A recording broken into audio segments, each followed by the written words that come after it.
Well, greetings and salutations, and welcome once again to the Newsman Weekly Podcast.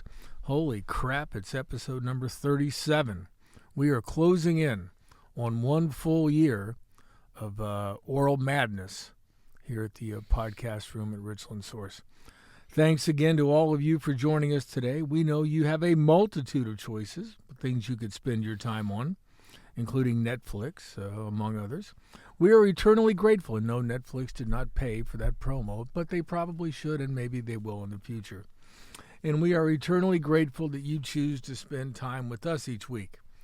Thanks once again to local country singer Luke Watson for crafting this show's theme song. Right now, I'm joined once again by Zac Hiser, the executive producer of the Newsman Weekly, and also Grant Ritchey from Knox Pages, the show's official videographer for at least one more week. Good morning, gentlemen. Welcome to another show. How the hell was your weekend? Morning, Carl.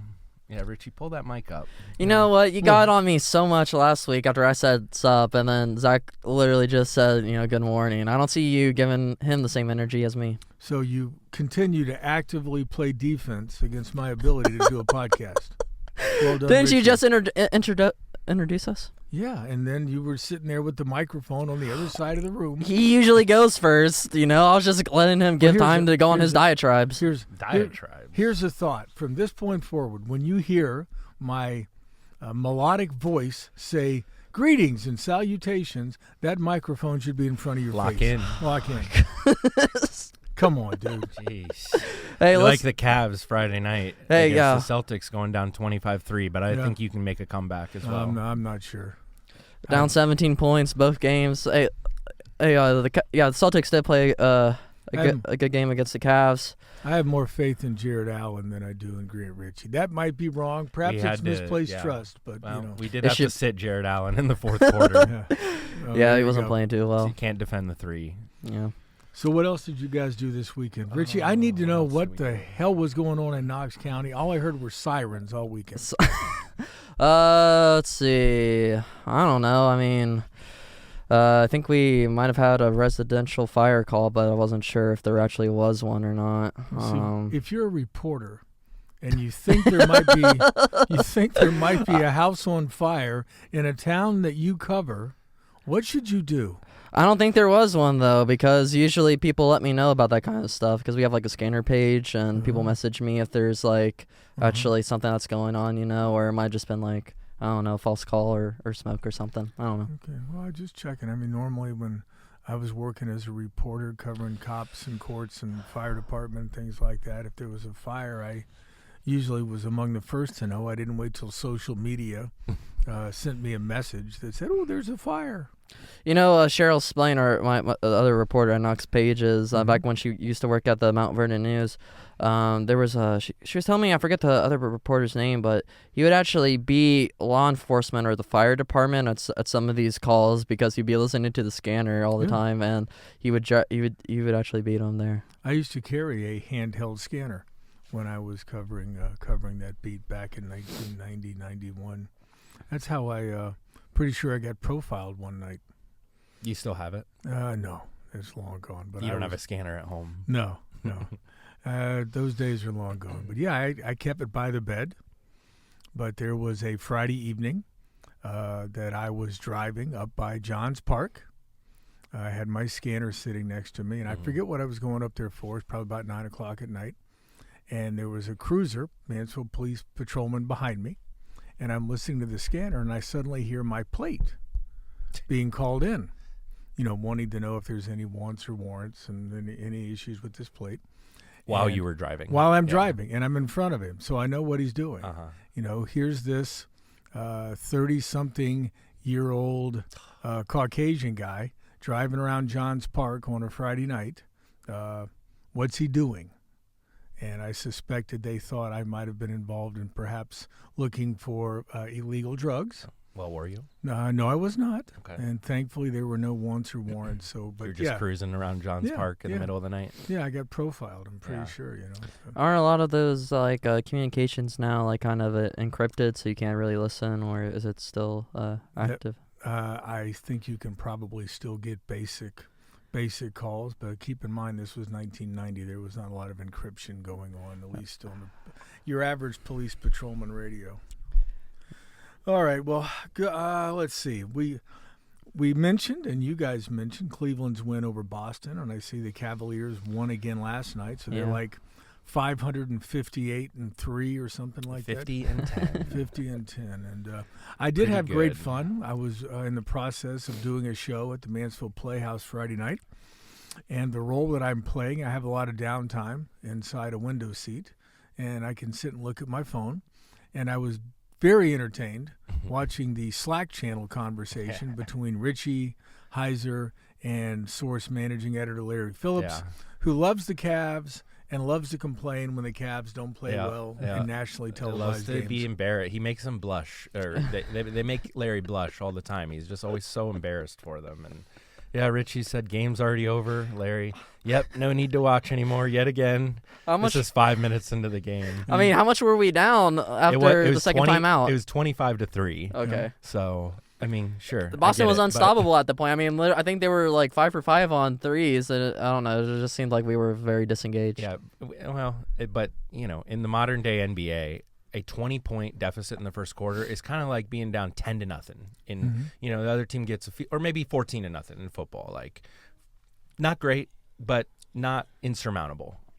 I mean, just the way the game's played with all the threes and the pace of it, it's easy to make a run. And if you go cold, then and the other team gets hot, which happened, and it's going to be you can make up a 20-point deficit pretty easily. Yeah, by the time I got out of the box and the show was over, and I was able to look at my phone again, it looked like the Cavs had come back and won.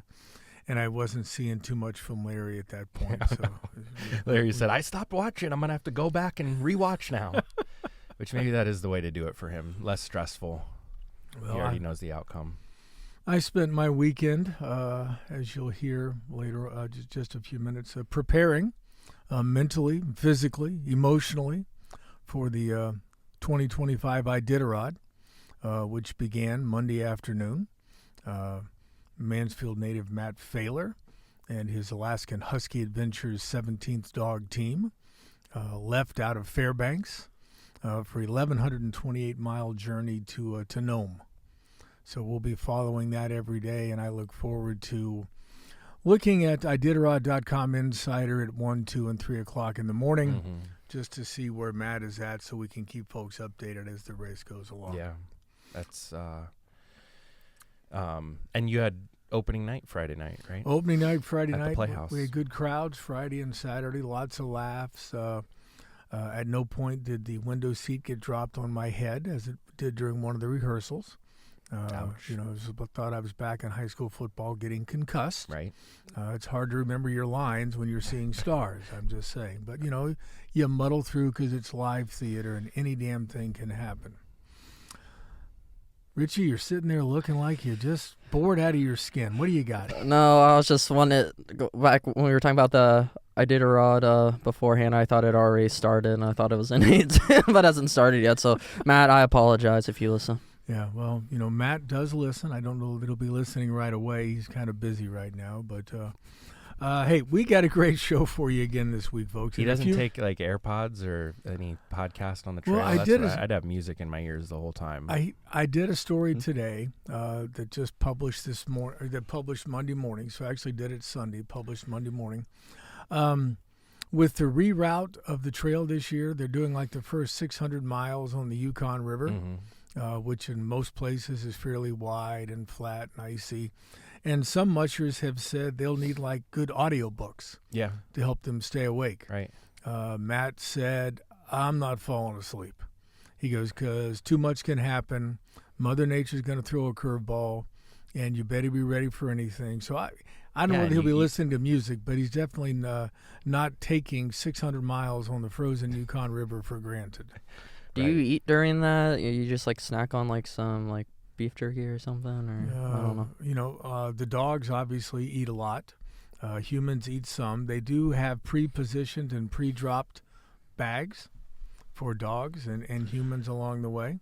You've got to position those at various checkpoints. Yeah, but the dogs do eat.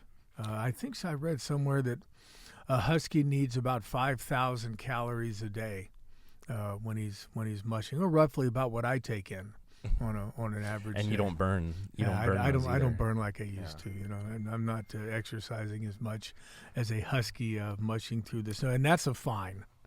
That is a fine. That's not my phone. Oh wait, maybe I'm getting fined. Uh-oh. I swear. Hold on, let me check. Yep, I'm getting fined. All right. That's going into the Venmo fine. Oh man. All right. Hey, I was just wondering, you covered this last year. How do you come up with like new storylines or questions for it? I mean, obviously it's not the same race as last year, but how do you approach it from a journalistic perspective to make it fresh for the reader if they read it last year? You look for different things. For a story that I published on, was it Saturday or Sunday? I forget. I had heard that Matt was taking ashes of a friend of his who had been an Iditarod racer and a race judge and had been a very close friend who had died last year from a heart attack. So when I texted Matt a couple of questions Saturday morning. Hey, could you just answer a couple of things for me here on text? About 5 minutes later, my phone rang, and he said, can I just answer them while I'm driving? It'd be easier to do it that way. So you just look for it. I mean, you just be a reporter, and you look for things that sound interesting to you. And that's kind of the way. A lot can happen in the 1,100 miles ahead too. Last year there was a moose killing. There was a moose slaughter. Dallas Seavey, who won the race last year, did encounter a moose that attacked his dog team, and he did kill it. He didn't dispose of it properly. Penalty. Didn't field dress it, so he took a penalty, but he still won the race. Matt had that happen to him a few years ago. Moose came across his team, and he had to kill the moose, but he did it properly, and the meat was taken. You actually have to stop and take the time to do it. Right. Because that's the rules. I mean, I don't know many sporting events that have a rule that says if you kill a moose. I don't see the NBA or the NFL or anything. If you kill a 7,000-pound animal during the competition. Does that happen often? I don't know if it happens often, but it definitely does. I mean, you're out in the wild. Yeah. You're not going. This is not Walt Disney World. Right. Where you're going around a small track inside. It's a small world. I mean. This is, part of the reason Matt moved to Alaska is he loved the outdoors. So when he went to Alaska, he found more outdoors than you can find anyplace else. So yeah, moose or meese or what is Ritchie? What is the plural of moose? I think isn't it just moose? I think it's just moose. I think you're right. I'm just checking to see if you actually had an Ohio University education. Congratulations, you passed. Back on the day, I used to thought it was like deers instead of just deer, but I've learned from my mistakes. Well, good. That's always a good way to be. Hey, folks, we got a great show for you again this week. In a few minutes, we're going to be joined by Jennifer Kime, CEO of Downtown Mansfield, Inc., and City of Mansfield engineer Bob Bianchi. They're going to come in today to talk about the $20 million Main Street Corridor Improvement Project that is now underway in downtown Mansfield. Honestly, I've tried to get Jen on this podcast since we launched this madness last summer. She has consistently ducked me. Spending all of her available media time on local radio stations. So today, we connect under the hot lights of the Newsman Weekly podcast, and I'm going to force her to spill the beans on Main Street and everything else DMI is involved with these days. She's bringing Bob along as backup just in case those lights get too bright. Okay, I jest. Maybe. All right, so stay tuned for that. But before then, we do got a little local news to talk about. Hey, we told you last week on the Old Newsman podcast, the Mansfield City School Board of Education was about to drop the financial hammer. Well, it happened. The board last week voted 5-0 in favor of a plan to cut $5.3 million from next year's operating budget as part of an overall plan that had to be submitted to the state of Ohio. The state of Ohio is very interested in Mansfield City School finances these days. In front of a room full of people, board members said almost nothing about the details after the vote. They referred folks to local media outlets. Our Katie Ellington Sorrell covered the meeting and had the details published a few hours afterward. Now, the plan approved Monday would remove 14 administrative positions and include a reduction in force of 29 certified and 7 classified positions in the next school year. Now, this plan is not binding. The board will have to vote separately to take actions to eliminate positions and programs. However, School Board President Chris Ellswick said he expects the plan to be acted in full with only some potential minor exceptions. Katie is now working on a deeper dive into some financial issues confronting the school district, and look for her extensive reporting work in the next couple of weeks. You've covered some school board meetings, or some of those meetings before. Is it typical for a board to pass a plan and then say, we're not gonna, you go check the paper? No. Okay. That is not typical at all. Okay. I mean, there are union contracts, so you can't say from the jump we're going to eliminate teacher John Smith, Becky Smith, Alice. You can't do that because there's union contracts, there's seniority issues, who's going to get bumped, things like that. But at a minimum, meetings I've covered, they would give you an overview of what they just did, or even here's what we're about to vote on. Right. But I don't make those decisions. That's up to the current Board of Education, and they'll have to live with those decisions. I guess that's not bad for Katie's reporting.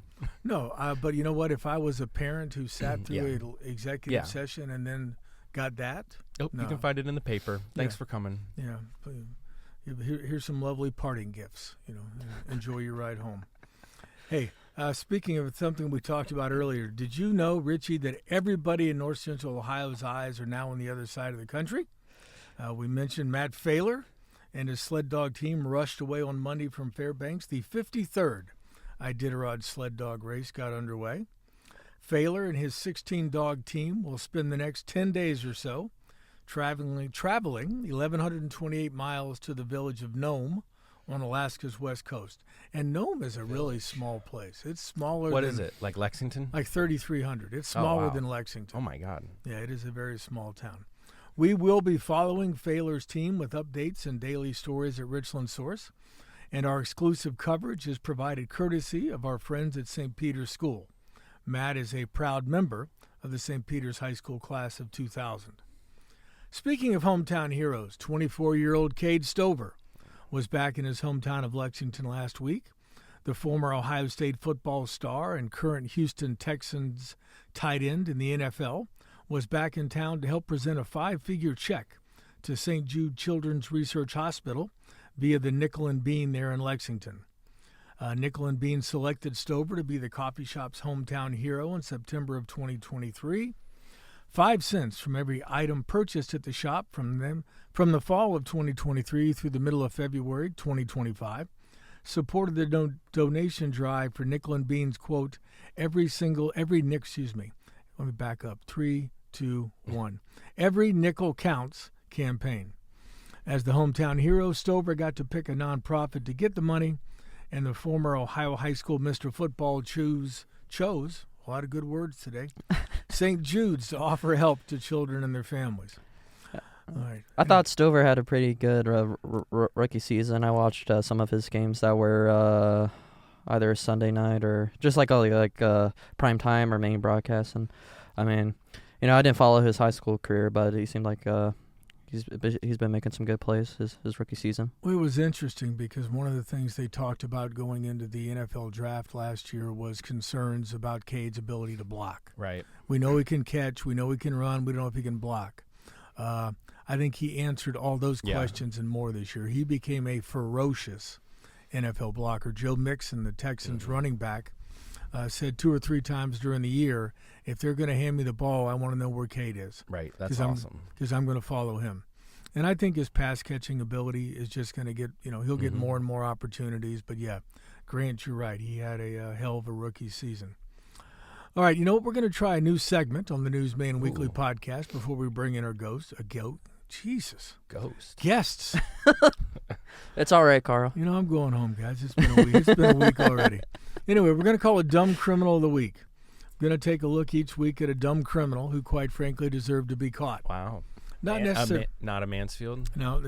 Won't all. I mean, sometimes it might be Mansfield. But in our first case, we've got a Florida woman who's back behind bars recently, just days after she was released on bond for drug trafficking. This time she was nabbed again after deputies found meth in her tote bag. The tote bag had a thing on it that said, quote, definitely not a bag full of drugs.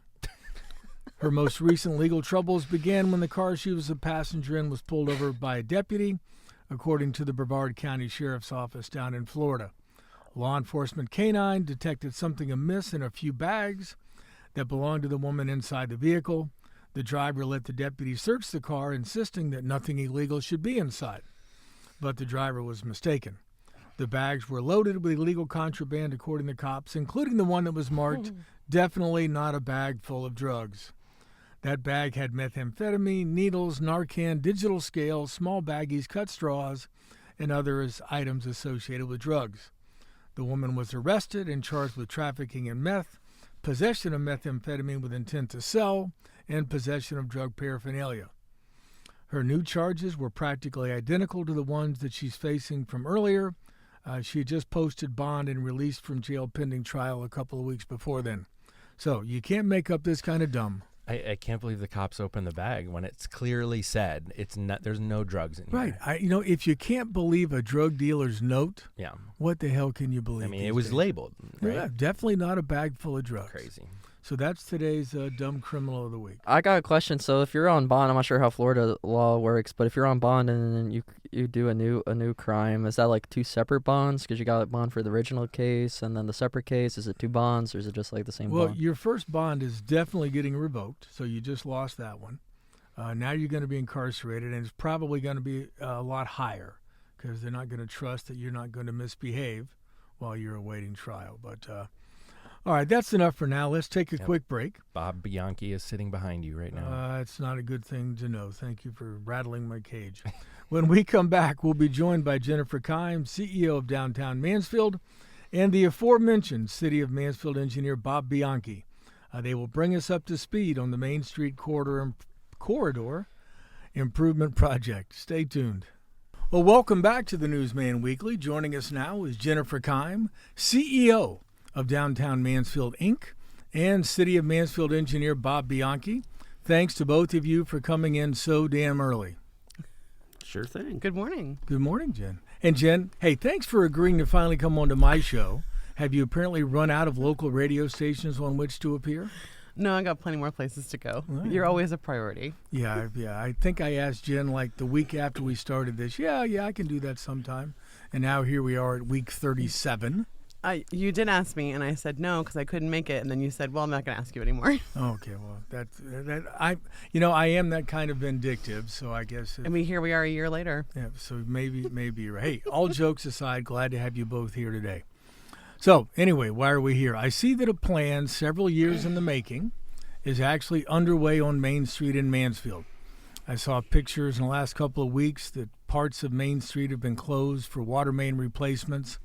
But before we dig too deep, and yes, that pun is intended, remind everybody, if you guys would, where and when the whole idea began for what is now a $20 million Main Street Corridor Improvement Project. It's not $20 million. If you add an inspection. 19.8. Well, it's 19.8. Oh, the costs are going down now.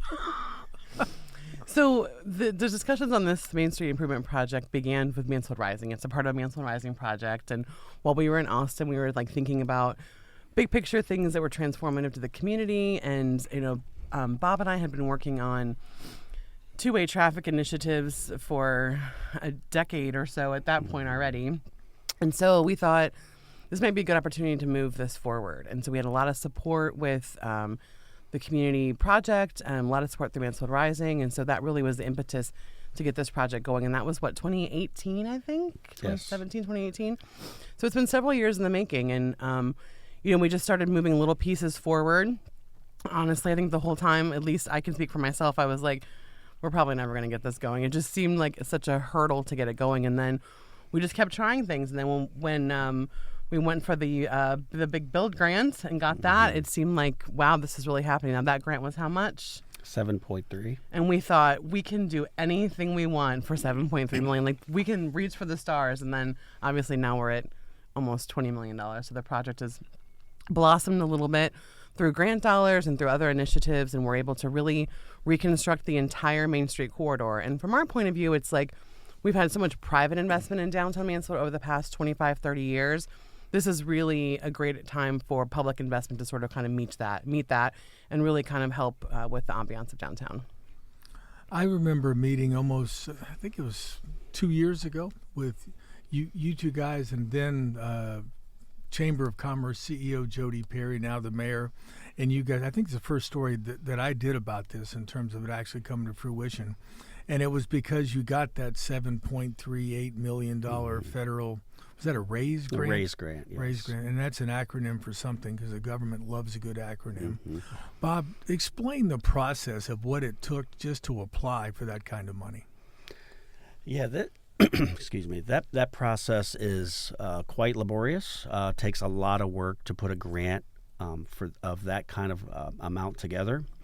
RAISE is a federal highway grant, and consequently there is a significant amount of paperwork and documentation and a lot of numbers. First of all, showing that the benefit cost ratio is above 1, and that's a very long process to undergo.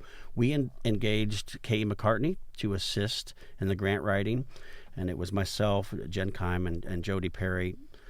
We helped write the grant, got it out, and we just thought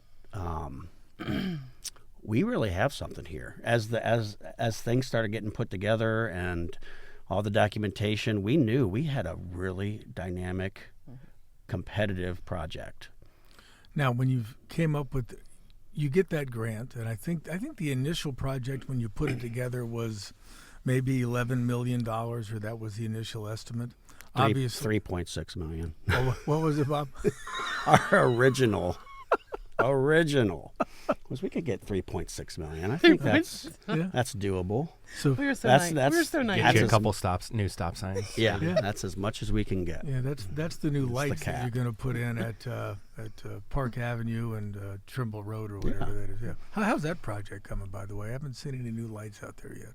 Park Avenue and Trimble, Yeah, the new traffic light. Yeah, That's coming along. Yep. Yeah, I was doing that story and almost got killed out there trying to cross the street. And I thought, Yeah. Bob, you better hurry up with these lights. But so you get the $7.38 million, and I think I remember at the time the project was estimated at around $11 million. Yeah. Once you got that big grant, obviously prices have gone up.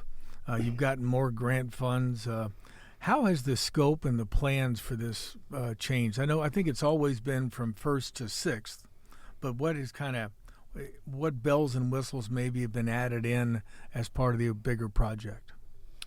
Well, I mean, the heart of the project is going to be a lot of that rebuilding piece of it, but we were able to add in things like, enhanced lighting, crosswalks, and then the arches. Obviously, the arches are really going to be a very visual impact. We love a good arch in this town. Everybody loves an arch. Everybody loves an arch. And we took a long time. So we had a design committee for this project that would meet for a period of time, I don't know, a year or so probably. And we actually went through every single element. So these aren't just like copy-paste pieces. So every piece of stone, every metal, every color, the custom design arch, every piece is specific to Mansfield. So we were really intentional about being really authentic to our community brand and our community building. And one example of that is the sandstone that we've integrated. So, there's sandstone pillars throughout town, and so we've been able to integrate some sandstone into the project. So we really wanted it to reflect the downtown. So I think as we built the project and brought in some of these special elements, the cost went up and then grants went up. So, Bob does a great job of funding things through grants. And so that really enabled us to be able to build this. Why am I not shocked that somebody whose nickname is Holly History found a way to incorporate sandstone into the project? What's next? The arches are going to be made out of wire that was made by Ohio Brass or Westinghouse or. No, but we did look. But we did. That's a good idea. When we went to design the arch, She'll probably add that in tomorrow. I didn't thought of that. We did look at the original historic arches because we didn't want just like an arch, like just something that looks like it comes from like a NASCAR gateway or whatever. We wanted something authentic, so we looked at the original historic arches. And Blair, who works in Bob's office, is phenomenal at this stuff also, and he just really helped us put together the design for that. So we worked with our consultants, and it's definitely there's pieces of the past everywhere in the project, but also pieces of new modern pieces like the halo lights, right? The Aura lights, yeah, halo. These are amazing. What are halo lights? It's a 10-foot diameter. We love these. These are great. Oh, You guys I'm looking at a picture. You guys are gonna yeah, love these lights. yeah. What can you it's explain tough it to the? explain. Yeah, it is kind of. It's a 10-foot diameter halo. Looks like a halo light that sits above and centered upon the roadway with some aesthetic lights surrounding it, and it's kind of a centerpiece. How is A it? chandelier. How does it float above? What is it mounted to? How is it fixed? It's fixed to 4 structural posts. Okay. Yep, that'll sit on the side of the road. Now, Bob, from an engineering standpoint, your idea is to help design this project. How much fun is it when you have people coming in saying, yeah, that's all great, but we need to add in some historical artifacts as well? I mean, those meetings must have been contentious, at least at some points. Well, I can appreciate it. I like sandstone. Love sandstone. You So, do love sandstone. If there's But- anything this town loves more than a good arch, it's good sandstone. yeah, North Lake Park. Yes. Right? Is there going to be actually new brick laid down? Like I'm looking at this picture down by, the crosswalk over to the thrift store, and by Martini's. Like, how much of that alley and then into the brickyard in front of the BMV is going to be redone? The brick will span Main Street, and then it'll both aprons on either side of Main Street will be new brick. We're not going to be replacing the brick in the backyard. Okay. Now, you've obviously, let me go back. Is the overall plan then still for the work to be done in segments, kind of one block at a time? I know there was talk initially that you were going to begin at the north end and work one block at a time toward the south end, but then I turn around and you're tearing up Main Street between 5th and 4th Street. I think, between 5th and 4th. Mm-hmm. So what kind of changed there, and how is that plan going to be changed now that you're kind of doing the water main stuff first? So it's in phases, but it also is running sort of from the north to the south up the street. So the first thing you saw was the utility stuff happening, and that was a little bit happening last year. So you saw that kind of all over the place. Some of the utility companies coming in and doing their work. Last week we kicked off the actual start of the lane closures. So you saw some potholing done and some lane closures that way. Now this week you're going to see a little bit more of that, where they're actually kind of starting to work on the water lines. But yeah, the process is going to be from the north end of town to the south end of town. We'll be going up the hill with the majority of the work in the park sort of happening next year, but then some of that streetscape work happening towards the end of this year. So that's the flow. That's the projected flow. We don't expect the road closures to be extensive. There'll be lane closures, but Bob and Jody and I have all been working with the contractors and communications people. We think it's really important that there's business access throughout, and so that's going to dictate some of how this goes as well. Now, Kokosing is your primary. They got the project for the bid for this, right? That's correct. Okay. Now, is Bob, the reason that the water main work needed to be done, I think, now before you get into the other stuff, is you don't want to have to tear up road after you've already, to replace water mains after you've already done road work. So these are century-old water mains that are running underneath Main Street. They needed to be replaced anyway, I suspect. Yes, that's correct. The water line is a 12-inch water main that runs up Main Street, built in 1924, and will be fully replaced. And it's actually, right now, the weather's conducive for that type of construction. It's not necessarily conducive for the streetscape work, so they have 90 days to complete the water line and get it installed, and then begin the streetscape elements. 100-year-old water line. Wow. Well, that's most of the water lines in Mansfield. Mm-hmm. Well, is there unexpected findings with working on something that's hasn't been worked on, or has it been worked on over the years and it's just being fully replaced now?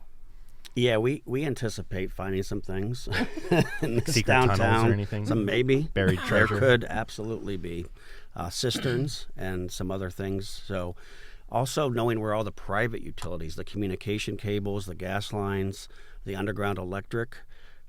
Downtown does not have above ground electric. Most of it along Main Street's underground. So there's going to be a lot of things we'll have to work through. But we've located a lot of it, we believe. We've done the necessary planning, but of course there's always those unexpected findings.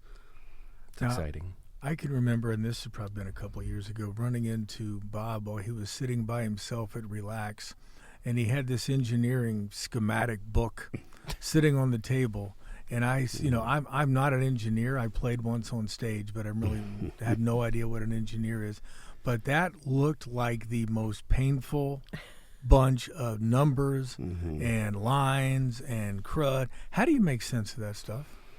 I just get used to it, and just I started in a private firm designing highways, and I enjoy it. I love looking at plan sheets and how it all comes together. But yes, it looks to the normal layperson, it looks extremely boring, confusing maybe, but it's just something I enjoy.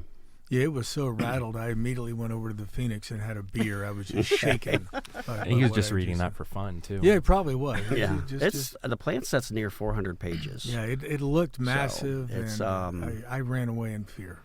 Yeah, there's more that goes into it than you can imagine. So, yeah. Now, Jen, you obviously represent a lot of downtown business owners and people and folks like that.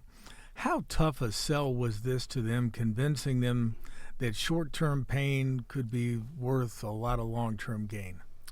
We've been discussing this since 2018, and so part of what we've been doing is just keeping that conversation alive, all the time we talk about it, because I think, you get a situation like this, then construction starts and everyone's like, wait, no one told us, we didn't know. Yeah. So we just talk about it as much as possible. And I've been really honest with everyone and just said, it's not going to be good. It's going to be hard. It's going to be a tough time to get through. And I think we're hoping, and internally, we're hoping it's better than we think it's going to be.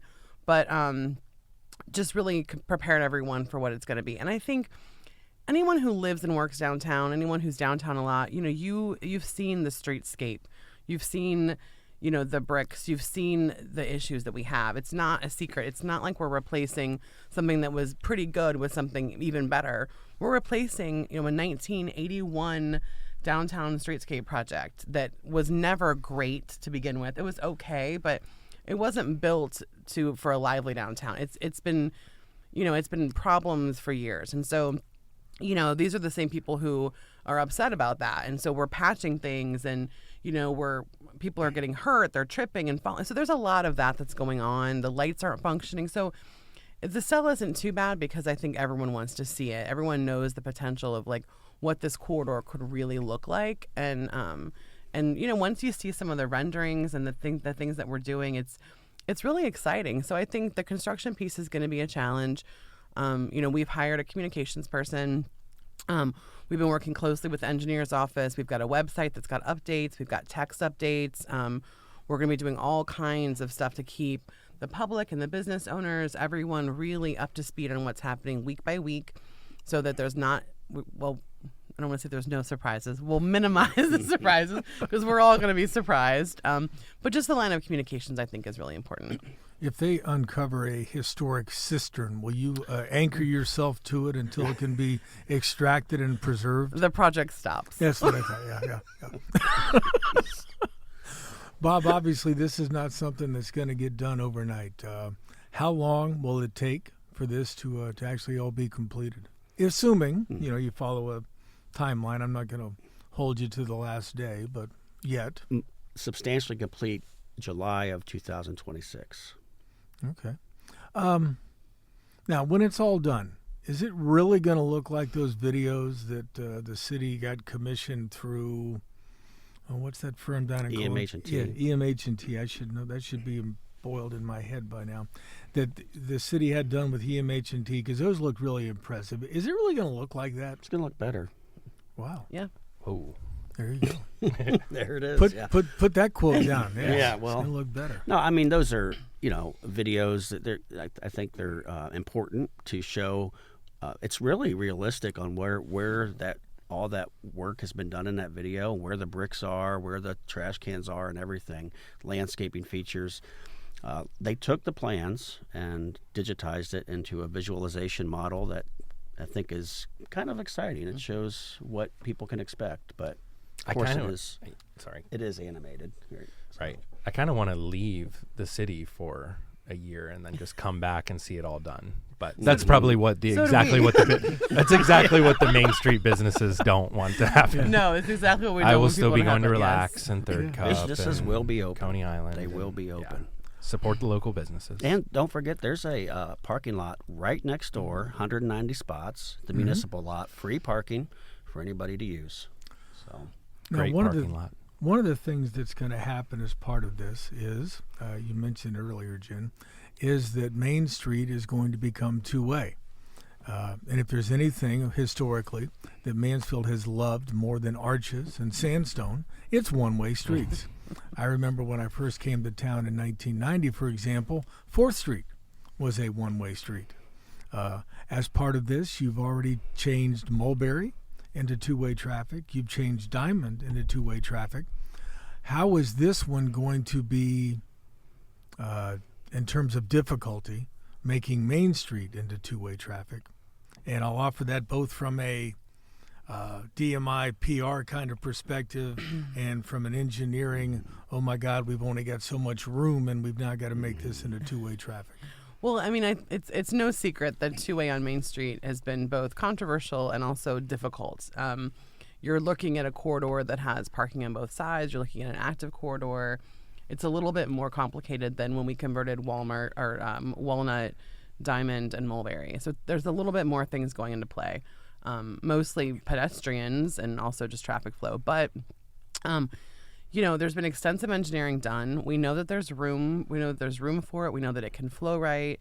And, Bob has worked a lot with the through and to. And so he can tell us more about how that traffic flow is going to be really idealized. So part of it actually fits in with the concept of we don't want these semis and all this hauling going through Main Street. It's a pedestrian corridor. It's a business corridor. And so, if you're down here, you'll see semis hauling, houses through the downtown and things like that. So part of the two-way street conversion process really helps us with that. It helps us have this business destination access and then also the through access on the corridors.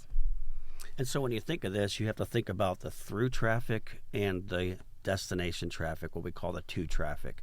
So our plan was improve the to without impacting the through, making sure that we allow for an efficient system, roadway network for people to get from the north to the south. And Main Street, incidentally, became that through street. It was not ever meant to be that through street, although it became that way simply because of the traffic signals and it's comfortable to just continue to go straight. Really, Mulberry was built and is wide enough to handle that through traffic. So we will be moving traffic, the through traffic, to Mulberry.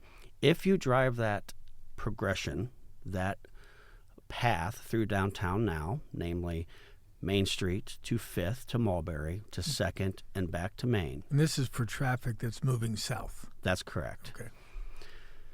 You get through downtown much quicker than you do using Main Street. Because you've got the lights synchronized at what speed that if you travel at 28.7 million gigawatts, you'll get through the... No. I don't like to say, but it's 28 miles per hour, just a little bit over 25. Yeah. But it works seamlessly. Now, the only time that's interrupted is if preemption or EMS or fire were to actuate those signals for their progression, it gets interrupted. But it cycles back. So if you go through that route, you will get through faster. Through traffic is Mulberry, not Main. To traffic is Main. And if you're coming northbound, your through traffic should be Diamond. That's correct. Just like Diamond. Typically if you go through Diamond, those lights are synced to continue all the way through downtown. So the through traffic is still maintained as an efficient network. But converting Main Street to two-way traffic helps the destination traffic have better access. We are opening the front door to the downtown on 1st and Main. Typically to get to Main Street, you come through the side door. Right. This is the front door. It's being opened. You're talking about trucks coming through downtown. I've seen more trucks coming up Diamond Street being pulled over by police than any time I can remember in my 35 years here in town. I did see, though, when I turned on Diamond coming north today, 2 semi-trucks coming behind me, and I was going to stop and make a citizen's arrest, like, used to see in the Andy Griffith Show, but I thought, well, I'll just wait for MPD. So obviously, Bob, the city's paying more attention to trucks not following established truck routes. That's correct. The mayor has an initiative, namely this first quarter, to really focus on truck traffic not using a truck route. So the police department, the chief, the safety service director, they have created this initiative to really focus on pulling them over and making sure that the law is enforced. Yeah, because when you're coming on First Street, there's clearly a sign, and it's that universal no signal. It's like a truck with a line through it that you don't turn left. There's actually 9 of them. 9. Okay. Yeah. I mean, so, the trucker understands clearly that you cannot turn left on Diamond. You shouldn't turn left. You need to go straight. Now, also, we are working on Adams Street to make that smoother for truckers, too, and making sure that progression works well. Of course, that's both ways, so that gets a little bit more difficult. So we're working on that. It's should be really up and running in here in about a month in terms of the progression and the efficiency of Adams Street. Yeah, I see a lot of trucks on Adams when I'm times that I've done shows at the Playhouse when you're sitting outside or whatever. I swear there was one night I counted 20 CNG trucks moving back and forth on Adams Street. So, yeah. Well, what else about this project can you tell us that maybe you haven't told us already? Is there, the funding sources, any changes there, any money coming in that you didn't expect? What can you tell us? Spill it. Spill it. Make some news if you got it. Come on. We don't really have any news. Okay. It's just it's been an We have news. Okay. Come on. Bob's got news. All right. I was gonna say it's just an ongoing puzzle of funding. Now, Bob clearly gets the idea behind the title of this show, which is News. Bob has news. Bob has news. Bob, spill your The news. mayor has news. The mayor has The news. mayor has This is news. true. This is not my news. The It's- mayor's news. We've got some good news coming. All right, so some news coming. All right. Well, So there's some news doesn't coming, help the Jen. podcast today, but No, I but guess yeah, I that's a thought you were gonna. I cliffhanger. thought, yeah, really. Yeah, it's Spill the okay. beans. We'll be. I mean, I'm not going to spill the I'm beans. not spilling beans. It's not my Let's beans. call. to spill. We could call her. We could go- See if she's Yeah, allows us. not call my. her, yeah. We could ask her. That's okay. Don't give me any news. I'll be out on the street next week because somebody will figure out there's no news on the Newsman Weekly podcast. But We're always moving, so we're always trying to minimize the local contribution to this and maximize the grant fund. So as grant funds become available, we're putting more of that money in. The idea of this project is, the funding that comes locally goes into things that are like the water line and the things that it's specifically for. Everything else is coming from grant dollars. So, as we're moving it around, we're looking at those, but we're in good shape for the project, and that's the good news. And for grant dollars, the federal and state funds, that money's going to get spent somewhere. right. It is. It's appropriated. It's ready to be spent. Well, why not Mansfield? So yeah, you can't get federal grant funding to do potholes. I mean, I hear people saying, no. "Why are you Yeah. wasting all that money? What Right. about the potholes?" Yeah, no, But that's the a streetscape maintenance. project will in turn fix a few potholes. Yeah. Yeah, it will. But internally, yeah, it will inherently. But no, that's a maintenance operation. So grant funding is very specific to what you can do. Of course, we can't take this money and build a pool or a community center as much as we'd love to do that. Can you build a skating rink or a bowling alley? Or, Also, no. Is the News a minor league baseball team? yeah. I do love a good social media when people get on there saying you took away our swimming, you took away our skating rink, you took away our bowling alley. Because I want to go on there and say, but I never will. When did the city of Mansfield own Right. a skating rink? When did it own a bowling alley? Yeah. It didn't take those things away. There was a fire at the skating rink. They decided not to rebuild. The bowling alley closed because it was not a successful business at that standpoint. But you can't convince people. They think you guys have taken away all the things for kids to do. And those all are things that we all want too. I mean, no one wants a swimming pool more than me. I love all that stuff, and I hope we get it. But we also have to do other things. And this is the kind of money that you see going into other communities, and then our residents go, why don't we have that? Why aren't we building that? Well, we are building it. It's a huge project. It's really exciting. It's gotten statewide national attention. I think it's going to be, as Bob said, I think it's going to be better than we think it's going to be. Really, it's going to be remarkable. And I think we're hopeful that construction is as smooth as it possibly can. We've got great people working on this project. That's the other real positive, is from people who are actually doing the work are really invested. They're great people. They all want the same things. Businesses are excited, and access will remain. So those are the key points on this, I think. And you're working with a company that's local. Cocosing's been around for a long time. I think they started out in Fredericktown. Mm-hmm. They've kind of obviously grown over the years. But this is a company that not only is doing this one, they're also going to be working on Route 13 on the south side, going all the way down to Hanley Road. So Cocosing, you're going to see a lot of Cocosing trucks probably in the next 18 months to however long it takes to do these things. Mm-hmm. All right. Anything else? I would just say, if you're interested in the project, but you can go to the Downtown Mansfield website. Under projects, there's a Main Street tab, information there. Where we have a joint website that has all of the project information, has mapping, has where you can sign up for text alerts, email alerts.